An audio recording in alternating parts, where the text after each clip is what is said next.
আপনি থাকেন কংক্রিটের বাসায়, অথচ বৃষ্টি সহ ছাদে জমা পানি চুয়ে চুয়ে পড়ে আপনার রুমে। এই সমস্যাটি হরহামেশাই তারাই ফেস করে থাকেন যারা সাধারণত রুফটপ ফ্লোরে থাকেন। বিষয়টা আসলে অত্যন্ত হতাশাজনক। ঢালাই দেওয়া ছাদের নিচে থেকেও যদি আসমানিদের বস্তির মতো ছাদ দিয়ে পানি চুয়ে চুয়ে পড়ে, তাহলে আর এত কষ্ট করে কংক্রিটের বাসায় থাকাই বা কেন? দর্শক আসসালামু আলাইকুম। আজকের আলোচনা, বিল্ডিংয়ের ছাদ কেন ড্যাম্প হয়ে থাকে, কারণ কি, প্রতিকার কি?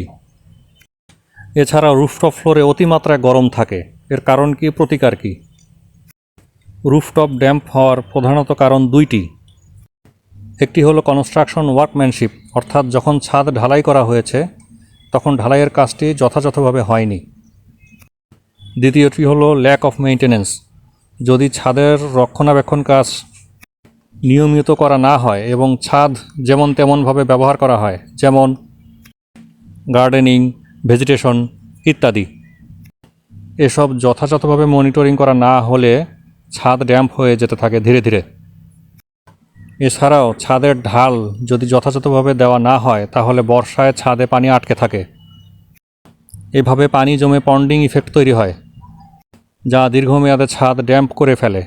এছাড়াও আপনি লক্ষ্য করে দেখবেন অনেক ছাদের উপরে বড় বড় গাছ থাকে যেগুলোর পাতা ছাদে পড়ে দীর্ঘ সময় জমে থাকে এবং এগুলো যথাযথভাবে পরিষ্কার না করার ফলে পানি আটকে থাকে। এর ফলে দীর্ঘমেয়াদে ছাদের টেম্পার নষ্ট হতে থাকে। আস্তে আস্তে কংক্রিটের ভেতর দিয়ে পানি প্রবেশ করতে থাকে, সিপেজ হতে থাকে। দুর্বল কংক্রিটের ভিতর দিয়ে পানি ঢুকতে ঢুকতে একসময় সম্পূর্ণ ছাদকেই নষ্ট করে ফেলে। সুই হয়ে ঢুকে ফাল হয়ে বের হয়। এবার আসুন এর প্রতিকার নিয়ে আলোচনা করা যাক। এর প্রতিকার হচ্ছে প্যাটার্ন স্টোন কাস্টিং বা জলছাদ ঢালাই। ছাদের যে অংশে এ ধরনের সমস্যা রয়েছে, অর্থাৎ যে অংশ দিয়ে পানি সিপেজ হয়ে নিচে পড়তে থাকে, সেই অংশে কংক্রিট চিপিং করে সেখানে জলছাদ ঢালাই করতে হবে, প্যাটার্ন স্টোন কাস্টিং।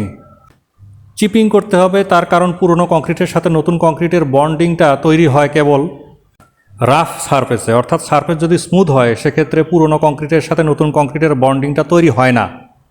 আরসিসি রাস্তা অথবা কংক্রিটের ঢালাই যেখানেই আছে সেখানেই প্রযোজ্য। স্মুথ সারফেসে নতুন কংক্রিটের সাথে পুরাতন কংক্রিটের বন্ডিংটা তৈরি হয় না, এ কারণেই চিপিং করে নিতে হয়। এর ফলে কংক্রিট টু কংক্রিট যথাযথ বন্ডিংটা তৈরি হয়। তবে কাস্টিংয়ের পূর্বে একটি ভালো মানের ওয়াটারপ্রুফিং কোটিং দিয়ে দিতে পারলে সবথেকে বেস্ট হয়। বিটুমিনাস অথবা পলিমার বেসড কেমিক্যাল, যা সিপেজের ক্ষেত্রে একটি অন্তরায় হিসেবে কাজ করে, একটি প্রতিবন্ধক হিসেবে কাজ করে। এরপর যথাযথ অনুপাতে সিমেন্ট, বালি এবং খোয়া দিয়ে প্যাটার্ন স্টোন মিক্সিং করে ঢালাই দিতে হবে। ছাদের কন্ডিশন বুঝে ডিজাইনার তার নিজস্ব বুদ্ধিমত্তায় থিকনেস নির্ধারণ করবেন। নতুন ঢালাই অবশ্যই স্লোপ মেনটেন করতে হবে, যেন পানি যথাযথ নিয়মে আগের মতোই সারফেস থেকে সরে তার নির্ধারিত পথে চলে যায়। এরপর হবে কিউরিং যথাযথ নিয়মে। কিউরিং ঠিকমতো না করলে কিন্তু আবারও কংক্রিটে ফাটল দেখা দিবে। আগেই বলেছি, সদ্য কাস্টিংকৃত কংক্রিট মানুষের চেয়েও বেশি পিপাসার্ত। জরাগ্রস্ত অসুস্থ মানুষের মতো তার প্রচুর পিপাসা, তাকে অনেক পানি দিতে হবে। কিউরিং শেষ হয়ে গেলেই আপনার ছাদ রেডি হয়ে যাবে। এখানে উল্লেখ্য, খুব ভালো রেজাল্টের জন্য সিসি ঢালাইয়ের পূর্বে একটি রডের মেশ বা ওয়্যার মেশ দিতে পারলে দীর্ঘমেয়াদে ভালো পারফরমেন্স পাওয়া যাবে। গুরুত্বপূর্ণ একটি ফ্যাক্টর হচ্ছে ওয়ার্কম্যানশিপ এবং কোয়ালিটি কন্ট্রোল। মূলত মেশনারি কাজে মালামাল ভালো হওয়ার পরেও কাঙ্ক্ষিত ফলাফল পাওয়া যায় না মূলত দুইটি কারণে। কাজের সময় যথাযথভাবে কোয়ালিটি কন্ট্রোল না করলে, যেমন মিক্সিং এবং পানির মিশ্রণ যথাযথভাবে না করলে, এবং দ্বিতীয়ত পুওর ওয়ার্কম্যানশিপ এর কারণে, অর্থাৎ লেবার যদি এটা যথাযথভাবে মিক্সিং না করে সে কারণে। তাই মালামাল যতই ভালো হোক না কেন, কোয়ালিটি কন্ট্রোলের স্বার্থে দক্ষ লেবারের কোনো বিকল্প নেই, বিশেষ করে এই ধরনের ক্রিটিক্যাল কাজে যেখানে সামান্য ভুলেই সম্পূর্ণ প্রজেক্টটি ভেস্তে যেতে পারে।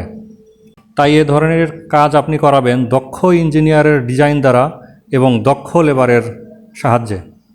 ছাদ চুয়ে পানি পড়া এবং ছাদ অতিরিক্ত গরমজনিত সমস্যা মোস্ট ইকোনমিক ওয়েতে সমাধানের জন্য ডেসক্রিপশন বক্সে দেখানো নাম্বারে যোগাযোগ করবেন। আজকের মতো এ পর্যন্তই। আমাদের সাথেই থাকবেন। প্রকৌশলী আহসান।